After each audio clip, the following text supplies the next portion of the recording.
Sa Mateo 16 at 18, ganito po ang nakasulat. At sinasabi ko naman sa iyo na ikaw ay Pedro. At sa ibabaw ng batong ito ay itatayo ko ang aking iglesia. At ang mga pintuan ng Hades ay hindi magsisipalaig laban sa kanya. Ang nagsasalita po sa talatang ito ay ang Panginoong Hesukristo. Ang nagsasalita po sa talatang ito ay ang Panginoong Hesukristo. Let us now analyze the sentence. Sino ho ang nagsasalita sa Mateo 16:18? First person, ang Ama. Sino ang kausap? Si Pedro.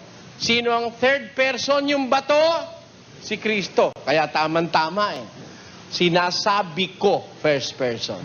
Sa iyo, na ikaw ay Pedro, second person. Sa ibabaw ng batong ito, yun ang third person, si Kristo yon. Itatayo ko ang aking iglesia. Saan ho nakatayo ang iglesia?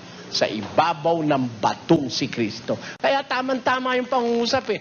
Ang Ama nagsasalita, ang Ama nagsasalita, ang Ama nagsasalita, ang kausap ay si Pedro, at ang batong pagtatayuan ng iglesia ay si Kristo. Ang nagsasalita po sa talatang ito ay ang Panginoong Hesukristo. Ang Ama nagsasalita, Ang nagsasalita po sa talatang ito ay ang Panginoong Hesukristo. ang Ama nagsasalita, ang Ama nagsasalita. Ang taong nagkakakontra-kontra sinasabi, yung medyo may sira ulo nun.